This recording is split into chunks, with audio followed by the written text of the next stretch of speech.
that the sun shines down its power to all the world and makes the wind blow strong as it will. I wonder how gentle rains can fall upon the land, so lovely earth can stay lovely still.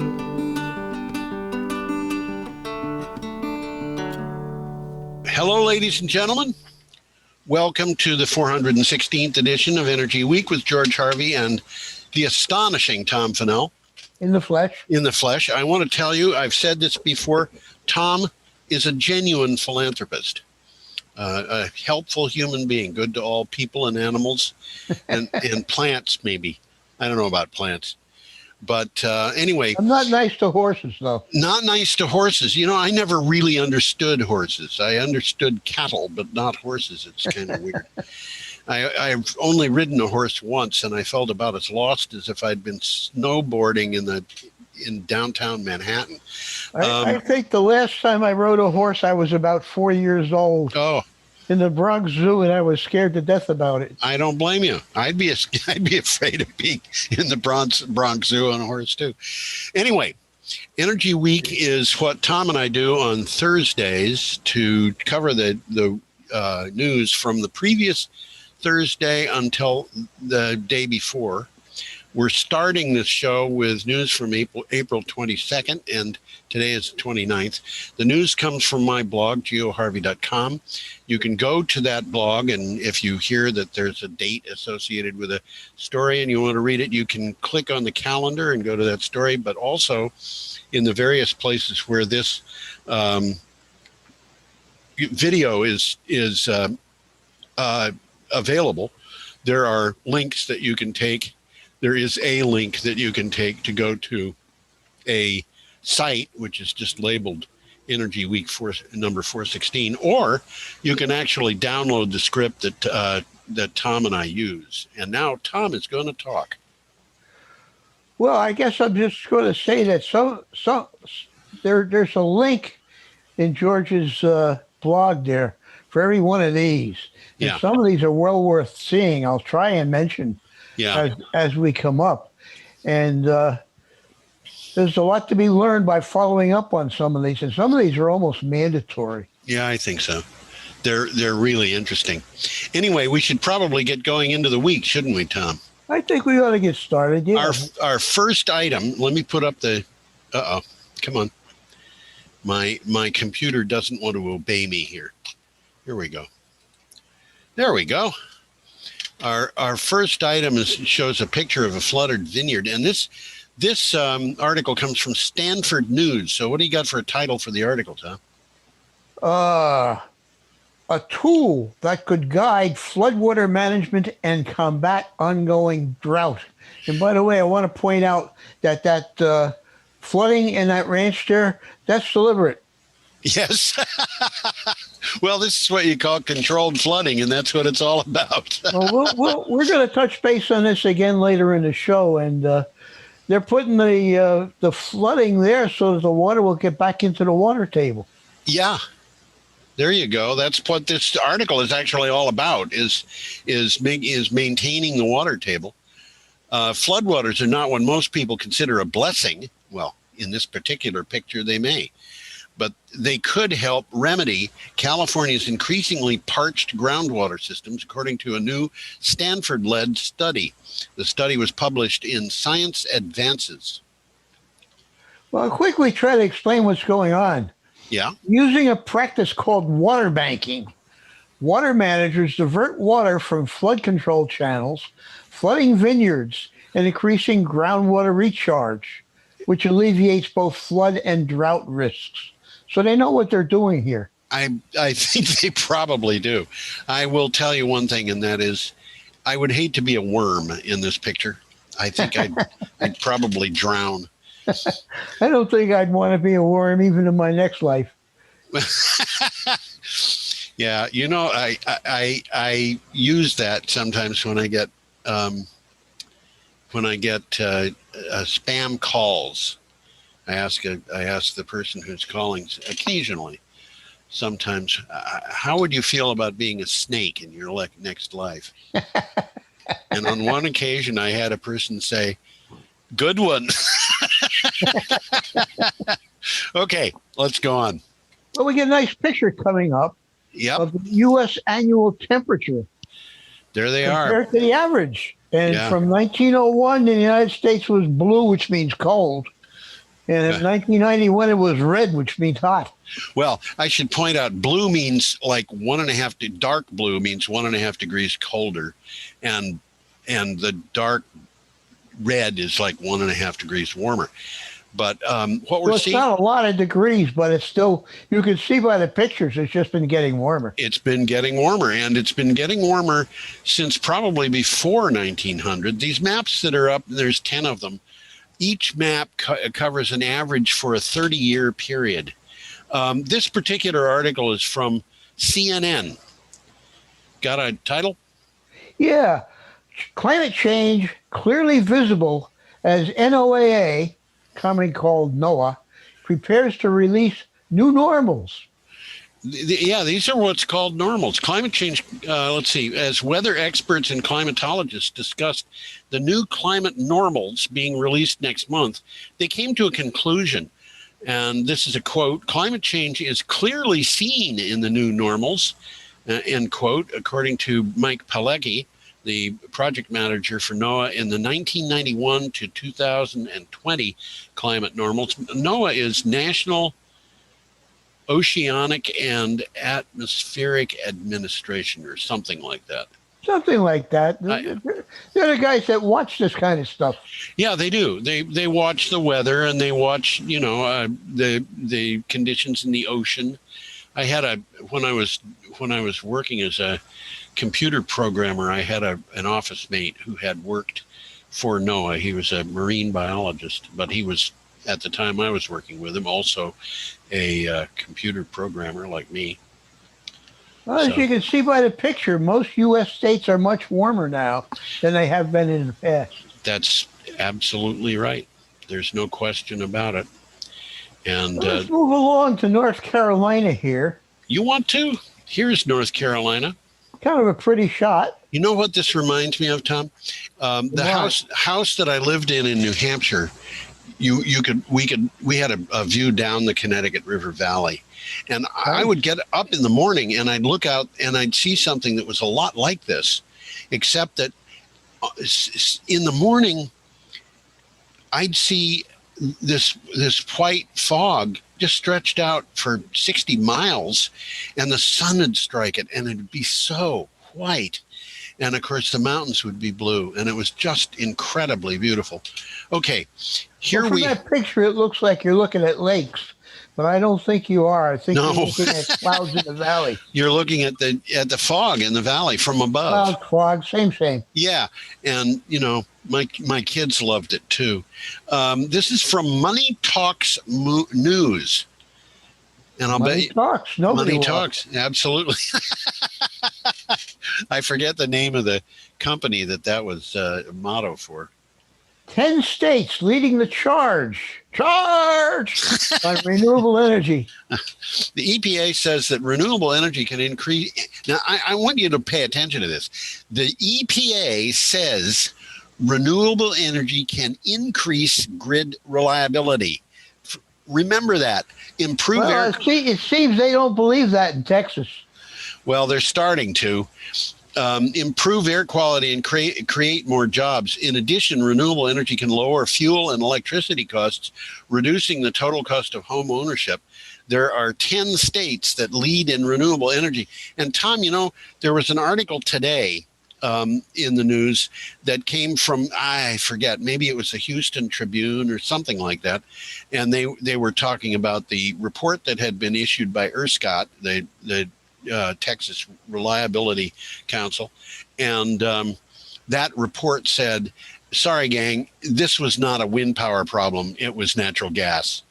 Absolutely, that's what it was. But they did that. But they're doing that for a reason. Doing what for a reason? Blaming wind? Yeah, of course they are. What do you have for any comments on this particular article, though? Well, if you want the 10 states, I can read them off quick. Why don't you do that? Well, first one, this I don't know what the order is, but the first one's North Carolina, That's Arizona, California, yeah. Rhode Island, Maryland, New York, Oregon, Nevada, Massachusetts, and Hawaii. You notice These are the Texas. 10 states that lead on renewable energy. Yeah, you notice that Texas is not in there, and I'm not sure exactly how they put that list together. But that order, North Carolina is the state that's really leading right now, and you know You don't hear much about that. Well, I see it a lot in the news. The problem is that the little articles that come up about what they're doing in North Carolina are very often not sufficiently interesting, really, to make it into the program. Because, you know, a lot of them are just not very big, but they keep coming. And that's one of the things about renewable energy. So we'll find out when we get a little further on that this is changing. Yeah. And our next article is the first one on Friday, April 23rd, and it comes from CNN, and it has a picture of the Earth. And for the life of me, from NASA, I don't know where that is. I can't see any. Well, it looks to me like it's the ocean, but I'm curious about what's in the center there. It seems like it's something going around in a circle.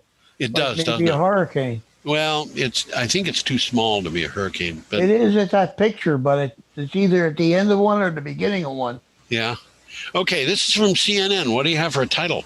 Finally, the wind is at our back on a climate crisis. This is a good article, and it was written by Christiana Figueres, who was the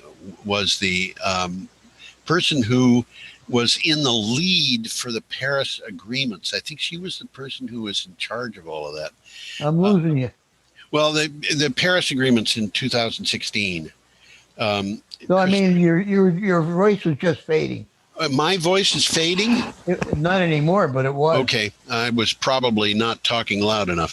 History will remember this decade as the climate turning point, the moment we finally woke up to the fact that despite and because of shocks like COVID-19, decarbonization, the reduction of carbon dioxide emissions, is now inevitable.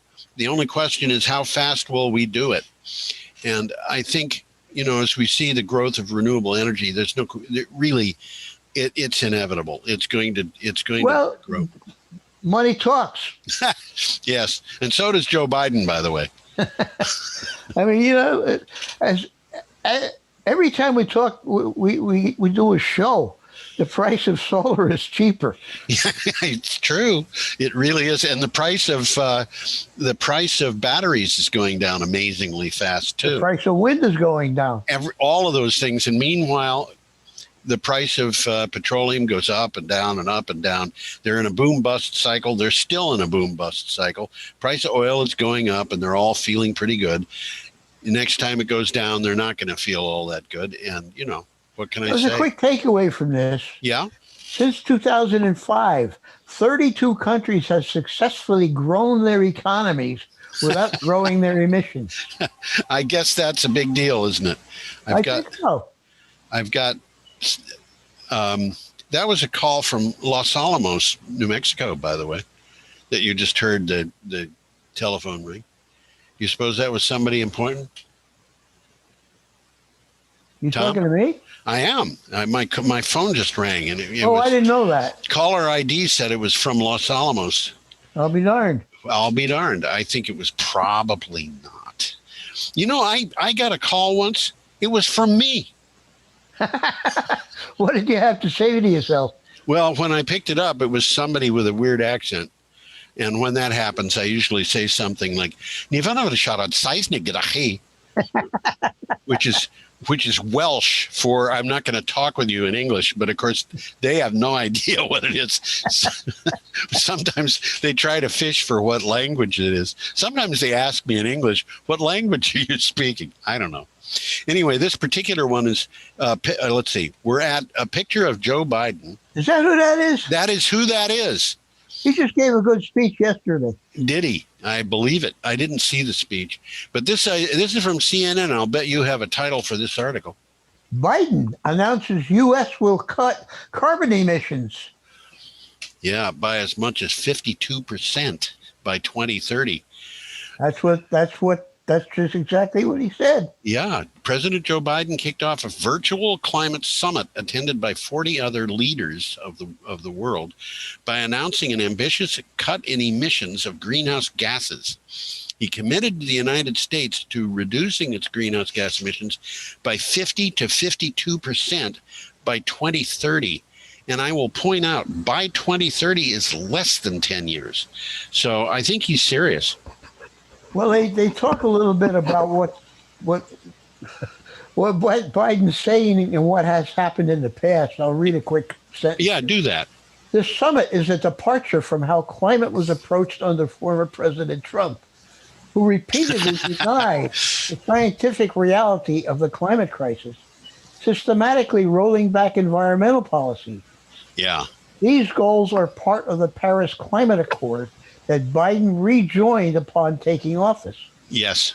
The administration has not yet rolled out a plan on how to meet them.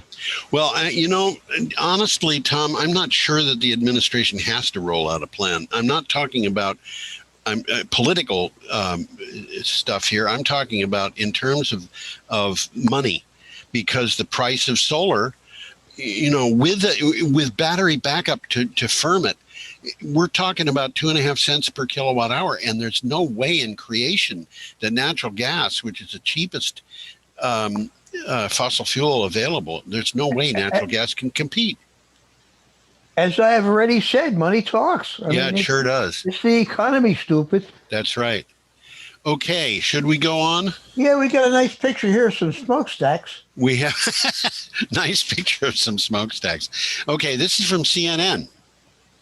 The latest area of competition between the U.S. and China, quote, save the world. Wow. That's a good thing to be competing on. I think it's a good thing to be competing on. With Washington rejoining global efforts against climate change under President Joe Biden, the U.S. and China now are in a new area of competition, leading the world in staving off environmental catastrophe.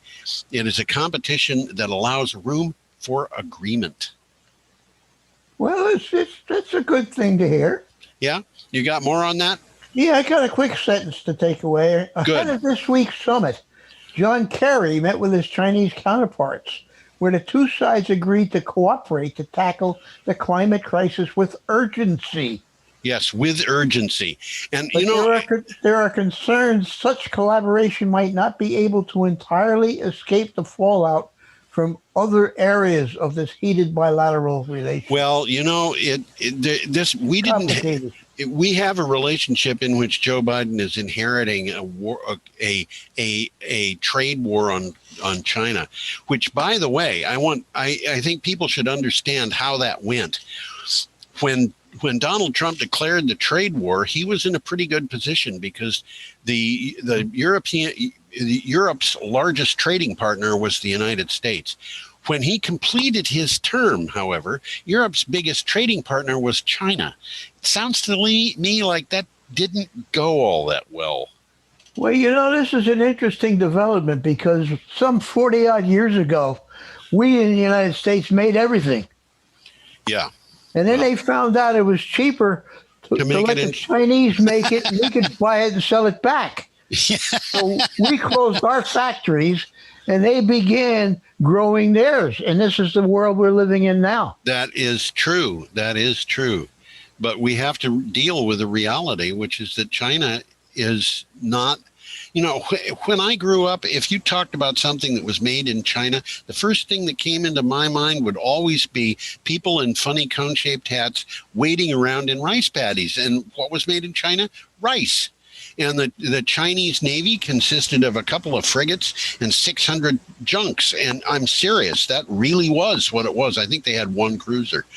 And now it's we're talking about a country that has a respectable place in terms of trade, in terms of military. They've got military bases all over the world.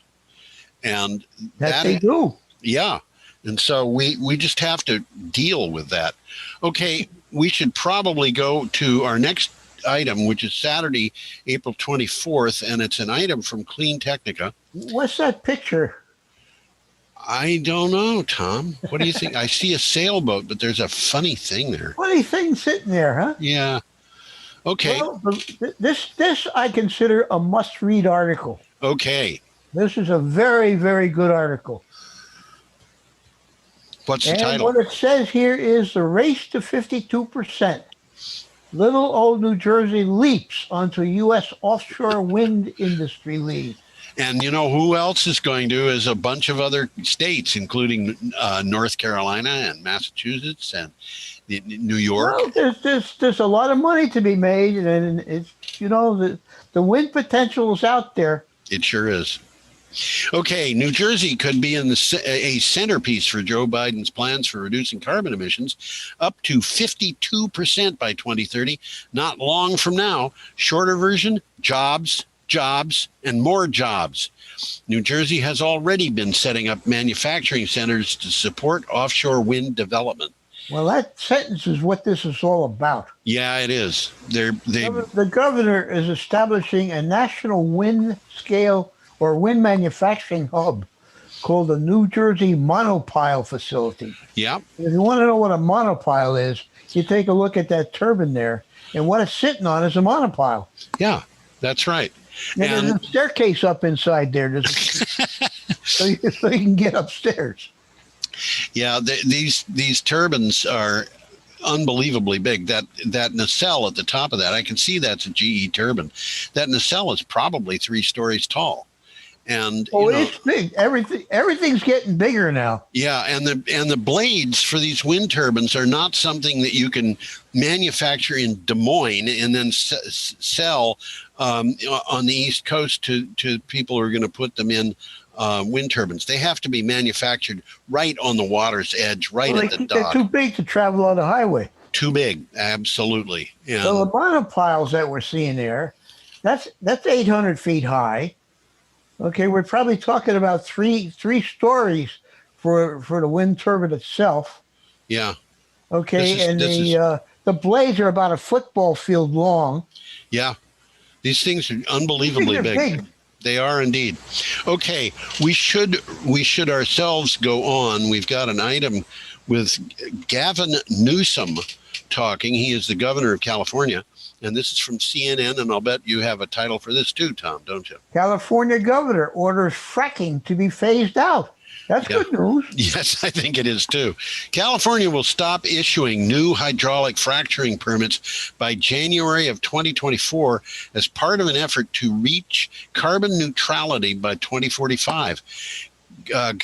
Governor Gavin Newsom directed the state's Department of Conservation's Geologic Energy Management to implement rules to end the issuance of fracking permits. And by the way, I think this covers not just fracking, but all oil and gas extraction. Well, he has said he wants California to move beyond fossil fuels. Yeah.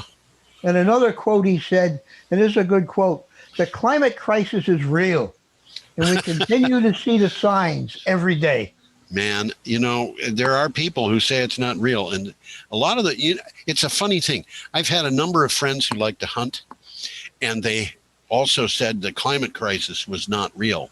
And part of what I said to them was, would you like to hunt moose in New Hampshire? And yeah, I'd like to hunt moose in New Hampshire. Well, you're not going to, because they're all dying because of the climate crisis that you say is not real.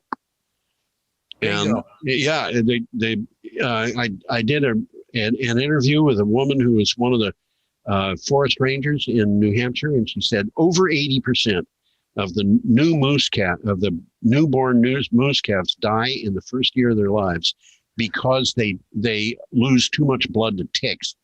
I was just going to say it's the ticks that are killing the moose. Yeah, and they didn't have to deal with ticks in the past because the forests that they lived in were too cold for ticks. They're not anymore. My brother is a tracker. He says in snow, moose are really easy to track because they leave blood everywhere. Oh, wow. It's sad. It really is. It makes me feel bad. Anyway, we should probably move on. We've got another item from CNN. Well, we get a nice picture of a Honda E. That is not my favorite looking car. Well, it may not be a good looking car, but it's a basic car. It's a basic car, and it's electric, and that's what we need. Anyway, this is from CNN. What do you have for? Climate promises to make only emissions-free vehicles in the future.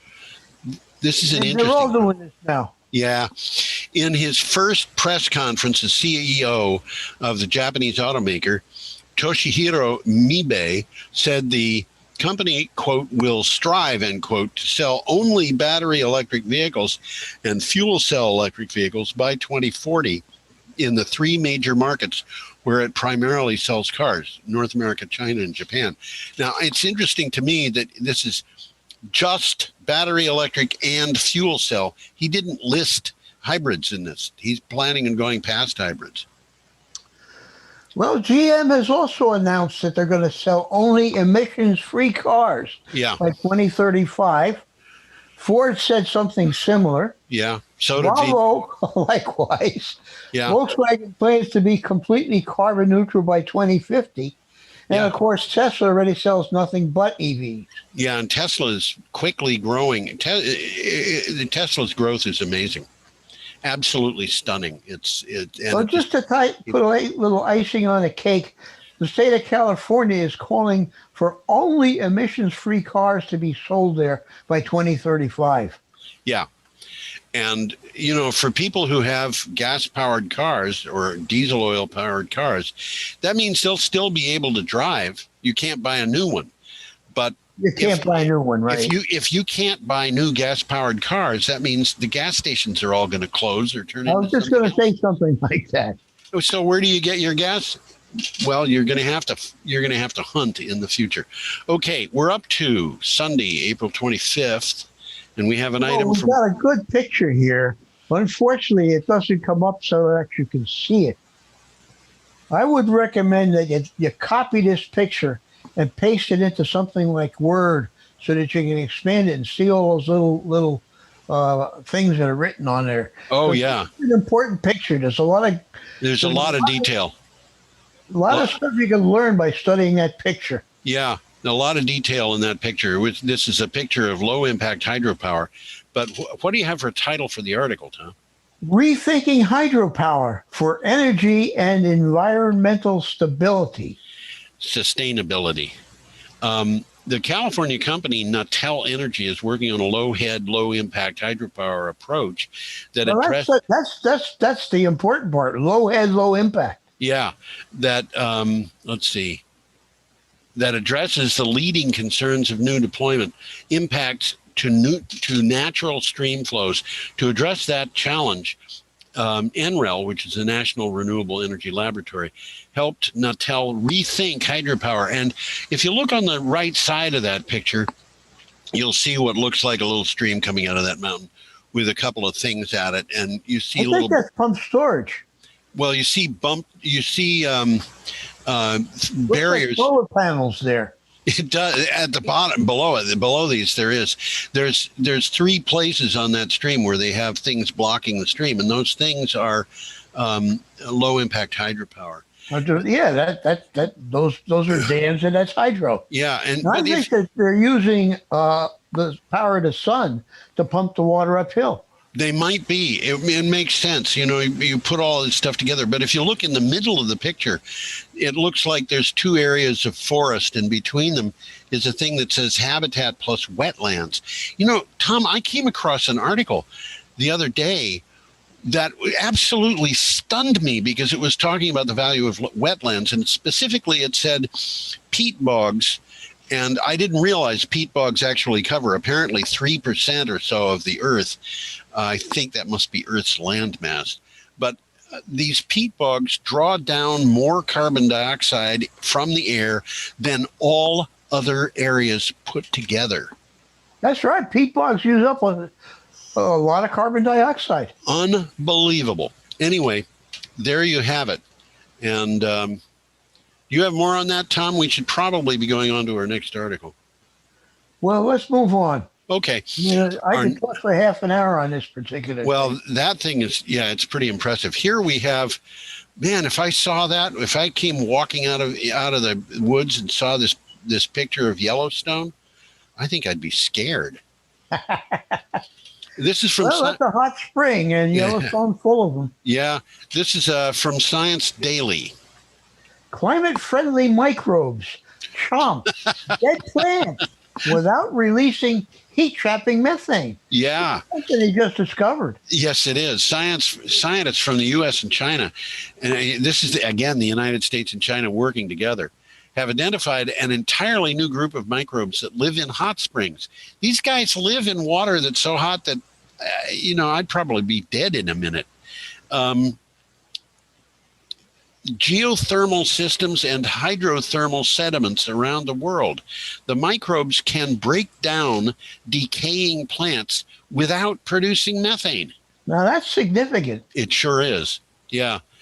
The microbes, the reason why cows produce methane is because they eat hay.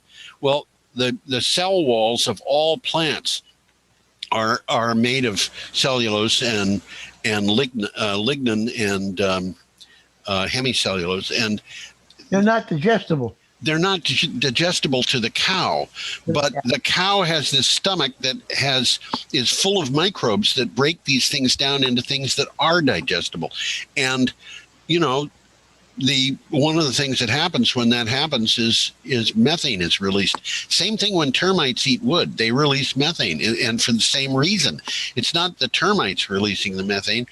It's the microbes that are in their tummies. And, when you think of a termite's tummy, that's kind of an interesting thought. But there it is. So you want to go on from there, Tom, or do you have more for that? The thing I can say is they're looking at these microbes. Yeah. They're going to find other ways to use them. Oh, they'll find lots of things. If they're not making methane, what are they making? And if it's not methane, what's it good for? They'll figure out lots of stuff. Our next item comes from an organization called OPB. Got a nice picture of British Columbia Isn't here. that pretty? I'd like to. Nice, yeah. Yeah, it's almost as nice as the Connecticut River Valley. What do you got for a title? Renewable electricity can sharply reduce Pacific Northwest pollution and ward off climate change. There you go. Research shows that renewable electricity can move Washington, Oregon, and British Columbia off of fossil fuels affordably. It's the money, stupid, and create jobs as it does. Creating jobs, that's good. Building a cleaner and more equitable economy is backed by a growing body of regional and international studies. Well, efficiency and electrification are the most cost-effective routes to slashing emissions. Yeah, absolutely. And I saw a thing in the news today or yesterday, I forget, and it was talking about the numbers of jobs that were being created. It's mind-boggling. It's significant. It really is. Okay, we're losing coal mining jobs in West Virginia. There aren't that many of them left. Other jobs, and they're retraining those coal miners into making green items. Well, that's one of the reasons the coal mining unions are backing Joe Biden's idea of going. That's exactly right. They want their miners to have jobs, and the jobs don't have to be in coal mines. Well, okay. Let's face reality. They're not going to be in coal. Coal costs us too much already. Yeah. Okay, we're up to Monday, April 26th, and we have a picture of a graph. And these are top solar states in the United States. And you might notice that the one that's going up fast there is called Texas. It's going up real fast. Isn't it? Yep. That's somebody calling me, but I'm not going to answer it. Yeah, well. Let it ring. Texas is going to catch California in another month. Another month? I think you're probably right. Well, actually, this ends in 2022, so it'll be another 18 months. But third of the new, and an emphasis on new, U.S. utility scale solar in the next 2 years will be in Texas. There you go. And somebody is calling in to make sure that Tom's awake. This is from Clean Technica. Texas, home to the most wind power capacity in the United States, is expected to add 10 gigawatts of utility-scale solar generating capacity by the end of 2022. That's just a year and a half from now. According to the EIA, that's a third of all utility scale solar capacity planned to come online in the country in the next 2 years. This is a big deal. Absolutely. And by the way, if you want to think about jobs, think about the number of jobs that are going to go to people who are installing those solar projects. And that's not going to be the end of them. They're going to keep installing solar projects after that. So, well, according to the article, solar panels are 10 times cheaper than they were in 2006. We're in when? 10 times. I don't really understand 10 times cheaper. Does that mean what you used to spend $1,000 for you could get for 100 now? I think that's what they mean. And that's a way of expressing something that really bothers me. But I don't see what else could be meant by that. And I think that's what people understand. One thing for sure, prices have dropped off a cliff and sunk into the ocean. Yeah, right. Globally, solar power has become the cheapest option for new electricity generation. Not only is it the cheapest option for new electricity generation, but it's so much cheaper than the old options that plants are being closed so that they can make way for solar. And, exactly right. I mean, I saw a thing. I was looking for information today on what they call the solar, the battery adder, which is the extra cost for the electricity if a battery is added to a solar system. And I came across prices for solar plus battery, the electricity being produced by solar plus battery, at 2.5 cents per kilowatt hour. This is solar that is not just during the day. This is solar that is in the night too. And it's dispatchable solar. It's dispatchable solar. And okay, 2.5 cents. And, every time I come across a figure like that, I think of the fact that years ago when Vermont Yankee was trying to get a new contract from the state of Vermont, we were buying electricity from them for 3.5 cents, but it was on a really old contract. And when they came to the state, they said, we're going to make you an offer you can't refuse. And then they offered electricity at 6.5 cents per kilowatt hour. And guess what? We refused it. We refused it. But the reason we refused it was because we could get electricity 0.5 cent a kilowatt hour cheaper from Hydro-Quebec. So Hydro-Quebec was going to give us sell us electricity at 6 cents per kilowatt hour years ago. Now we're talking about solar plus storage costing 2.5 cents. That is a bit of a reduction. And, what do you do with that? Well, as we speak, changing the nature of the grid. It sure is. Now, our next item is coming from Daily Energy Insider, and that is a picture of a solar array. Oh, I'm getting ahead of myself. It looks like a solar array to me. I suppose. Do you have a title for the article? Renewable energy industry commits to Biden's 50% greenhouse gas reduction target. Yeah, after President Joe Biden set a goal to reduce emissions 50% by 2030, major groups, including the American Clean Power Association, American Gas Association, that's interesting to me, Edison Electric Institute, that's really very interesting. The Electric Power Research Institute all saw the goals within reach. Edison Electric Institute, that used to be a coal shill.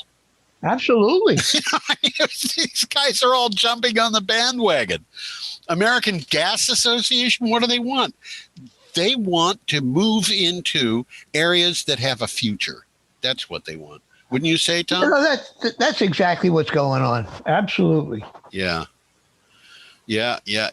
Well, you have more on. We're talking about 2 gigatons a year reduction. That's triple the rate achieved since 2005. Yes, and it's more than double what we agreed to under the Paris Climate Agreement. Well, this is why Christian Figueres, we talked about earlier, said the wind is behind us. I think it is, and I'm sure that there are going to be people who try to put blocks in the way of progress, but nevertheless, it's hard. It's going to be hard to justify not going to renewables at this point, because you're going to have to say, look, I can give you coal power for 15% of what it costs now, or something like that. It's just not going to happen. So there it is. Anyway, we should probably go to the next one. Do you have more on that? No, I think we've finished on that thing. We got another interesting picture coming up of the Isle of Man. I have ancestors, or had ancestors, they're not around anymore, who came from there. That's interesting. The Isle of Man is not very big. No. It's about the size of Brattleboro and Dummerston put together. Yeah. I thought it was bigger than that, but it's not very big. You're right. And it's in the middle. It's in between England and Ireland.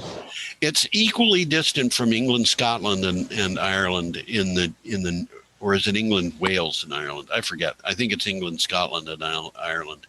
And it has a language called Manx, which is named after. Yeah, it's named after the cats, of course, and right. and it's very similar to the Irish and Scottish Gaelic languages. Although I've been told it's simpler than either of those. And anyway, this article is from Manx Radio. Calls for the Isle of Man to move forward on renewable energy. Yeah, on the Isle of Man, only 1% of the energy currently comes from renewable resources, with around 80% met by gas turbine power station in Pulrose. And it may be that picture is Pulrose, because I see a stack in that looks like it could come from. Is that a stack or is it a lighthouse? That's a good question, Tom. It really is. I've been wondering about that. It looks kind of big for a stack, but it could be just closer to the camera. Yeah, that's right. The government aims to change that so that 75% of the island's electricity is generated from renewable resources by 2035. So they want to go from 1% renewable to 75% renewable in less than 15 years. Now, why do you suppose they want to do that? Well, for one thing, they got to bring in oil to run that turbine. That's right. It's you get to these islands. They all have extremely costly electricity. I shouldn't say all, almost all. Well, it's a difficult thing to get enough oil to run a turbine on an island. That's right. And so how many trucks do you need? Well, we're going to see a picture of a truck in just a minute. Should I put it up? Yeah, it's coming up. That's the next thing. Good. Yep. Shoot. This is Tuesday, April 27th, and we've got an article here from Clean Technica. And by the way, that's truck. An electric truck. That's right, but it's small compared to a lot of the earth movers or mining trucks that we've seen in the past. And it's still big. And it's still big. This truck, apparently fully loaded, is 123 tons. It'll carry. That's what the article says. Yeah, 65 tons of ore, and you can see the elbow and the forearm of the guy who's driving it there in the window. So this is not as big. There's only about 6 steps going up the stairs to the cab, but those tires are about 7 feet. Yeah, this is a kind of thing that you would not see driving down the main street of Brattleboro, partly because it would crush the pavement. Okay, what do you have for a title? Lithium Systems acquires 123-ton e-dumper project. Yeah, the e-dumper. Nice video here. Yes. The e-dumper began life as a Komatsu HD 605-7. Remember that because we'll ask you later. Diesel heavy-duty dump. E-Mining AG converted it to an e-dumper spec using lithium-ion batteries and a kinetic energy recovery system sourced from Lithium Systems. It can carry 65 tons of ore and recovers a lot of energy going back into the mine. So this uses the energy driving the ore out of the mine, and then when it turns around and goes back down, instead of using its brakes to slow down, it uses a regenerative braking. Regenerative braking. Yep, that's exactly there you go. Right. Yeah, goes that's right back into the batteries. Yep, that's right. The guy that wrote this article didn't read it right because he's talking about it being almost exactly the opposite of what the video says. Okay. Well, he says that the dumper goes up a steep incline at the quarry, and it doesn't. It goes down one. Well, it goes up and down. It's the empty dumper. Oh, the empty dumper. Well, And yes. it loads up, and then it rides the brakes down. Well, it's not doing that. It's doing it the other way around. Yeah. Okay. And he says the e-dumper generates more energy than it uses, which is not right. I don't know what he was thinking when he wrote that. He didn't read the article right. Okay. But look at the video. The video is interesting. It'll show you Well, that truck in motion. That truck makes very little noise and has no smoke coming out of it, which I think is impressive. Okay. Our next item is also from Clean Technica, and we have a picture here of a global surface mass changes, which is kind of a hard thing to wrap your brain about. But what do you have for a title for it? Climate change is altering the Earth's axis and will cost $27 trillion a year. And this is according to Swiss Re. I'll tell you who they are in a second. Yeah. Okay. Conventional wisdom holds that nothing humans do will affect something so enormous as the Earth. And when this says Earth, it means the Earth itself. This research proves that conventional wisdom is wrong, as it very often is. Human activity is having an effect on the spin of the Earth, and it will have a huge cost. The North Pole is moving. That's what the article is saying. Well, Swiss Re means a Swiss reinsurance company. Yes. And it's the largest reinsurer in the world. And reinsuring is insurance that an insurance company purchases from another insurance company Right. to insulate itself from the risk of a major claim. Right. And, if you were involved in flood insurance in the Mississippi River or along the Mississippi River, you might have so many insurance policies. Now, Well, these guys know what they're talking about. Yeah, Swiss Re is not going to insure flood insurance in the United States for the simple reason that that's backed by the U.S. federal government. But they provide an insurance policy to the companies that need it. Well, it says that the outflow of water from melting solar ice caps is altering the distribution of Earth's mass and leading to a shift in its excess. Yeah. And it goes on to say that the changes are not large enough to be noticed, but can alter the Earth's rotation. Which it's Swiss Re is our warning that climate change will lead to a 10% reduction in economic activity worldwide. And that's where they get the $27 trillion a year. Well, there's a way to deal with that, and that is hire all the people who are displaced to put up wind turbines and solar farms, which is what they're going to do anyway. Yeah. Okay, our next item is... We got an interesting picture here. I bet you can't guess what it is. I have no idea. I see this. Yeah, it's transmission lines. You're kidding. Okay, this is from News. By the way, that's a pet peeve of mine, is transmission lines. I never liked them. Newsservice.org. They're ugly. And honestly, Tom, as I saw this picture, I thought, I think these things are going to disappear because one of the things is people are going to be generating electricity so near where they're living that they won't need these transmission lines except in emergencies. Well, there's the nature of the grid is changing. Yeah. And then the existing grid, the old grid, which is fading fast, is a few large producers of electricity and a whole bunch of users. And they're going to need those transmission lines to get from the big guys to the little guys. Yes. But the new grid is going to be renewable energy located throughout the grid. They're not going to need these transmission lines anymore. They're not going to need them forever. I'm quite sure of that. So what do you have for a title? Clean energy experts predict federal dollars will spur a Nevada job boom. Well, it's not just about Nevada, but the article is. Yeah. Experts forecast up to 400,000 new jobs in Nevada as a result of the Biden administration's climate change goals and infrastructure plan. Tom, I find that really hard to believe.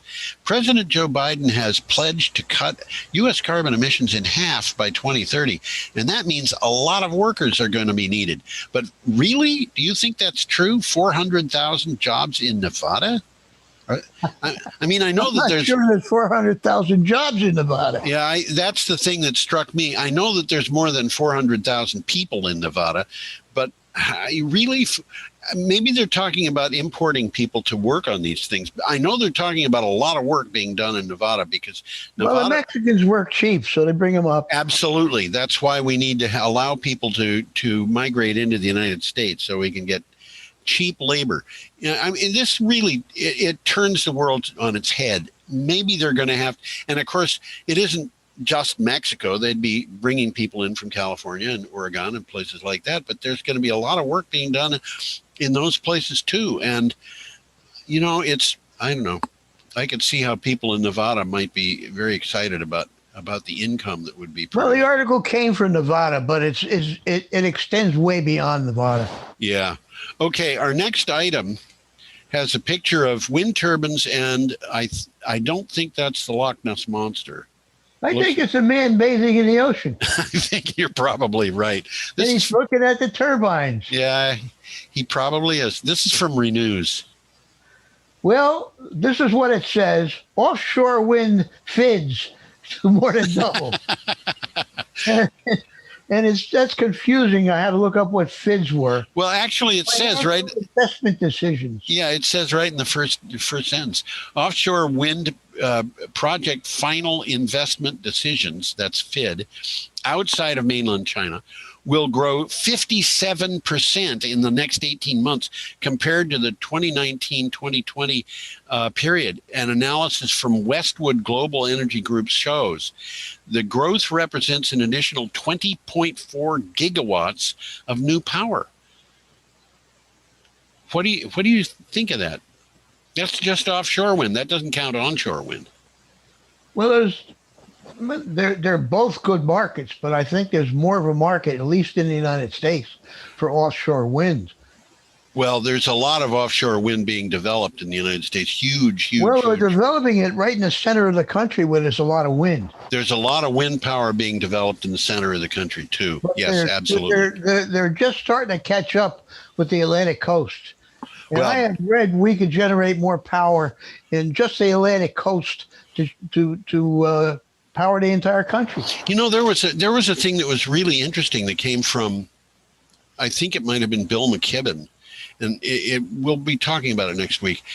He said that the amount of energy that you could get out of solar and wind, just those two, is approximately 100 times as much energy as world demand, and that the amount of space that it would take to do that is less than the amount of space that is taken up by fossil fuels.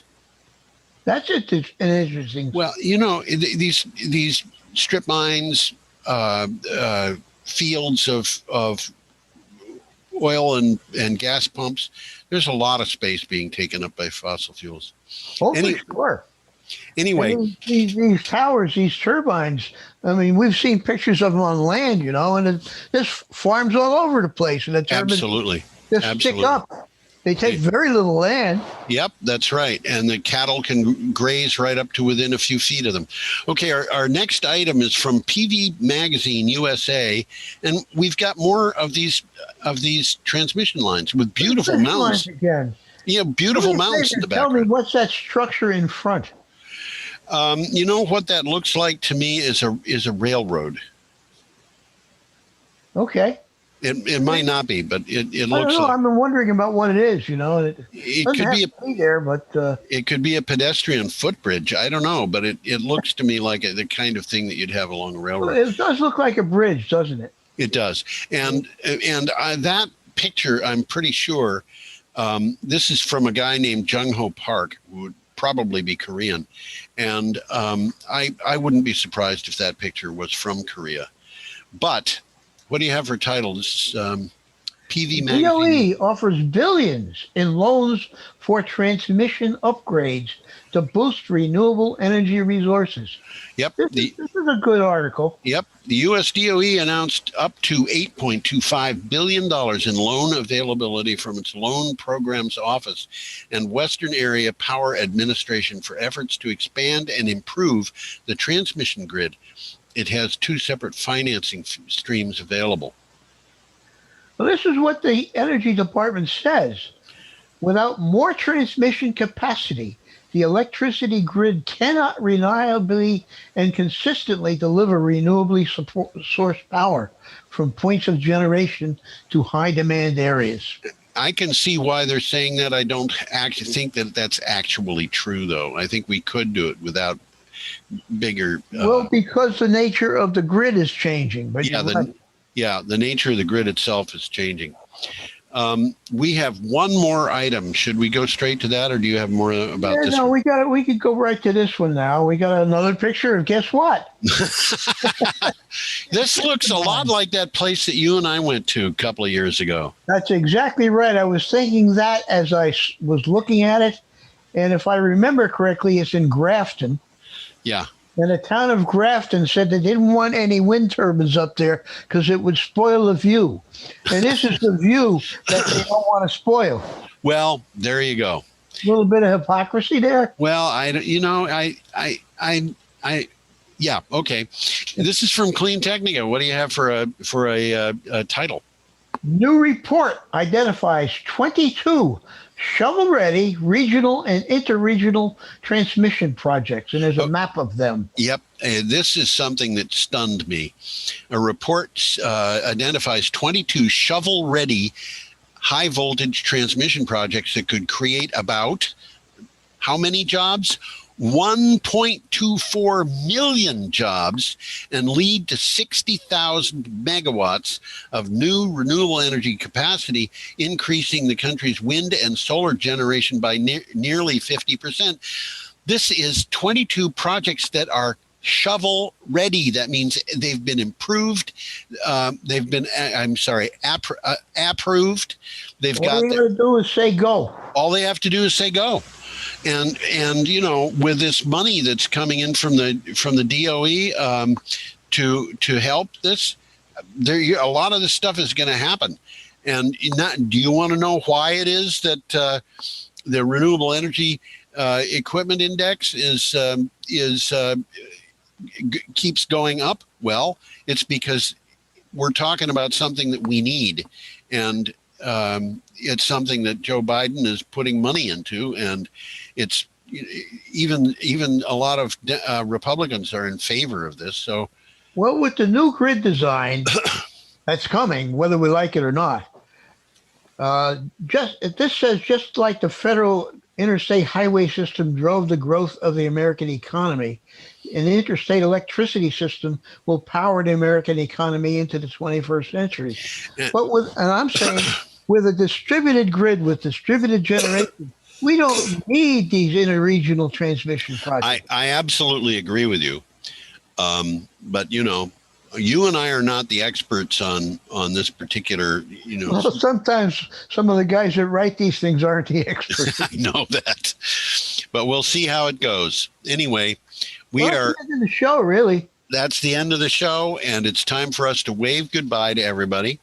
And we have a perfectly lovely week sign at the end here, which is the kind of boring thing that I do when I forget to put up the thing that says have a copacetically perfect week, or whatever, something like that. Something like that. And so one of your trademarks. Yeah. So I want to guarantee to everybody, Tom and I are in fact waving goodbye. I am. Absolutely. And Tom is, and so have a perfectly lovely week. And Tom, I'll talk with you. I'll talk with you probably sooner than next week. You never can tell. You never can tell. Okay.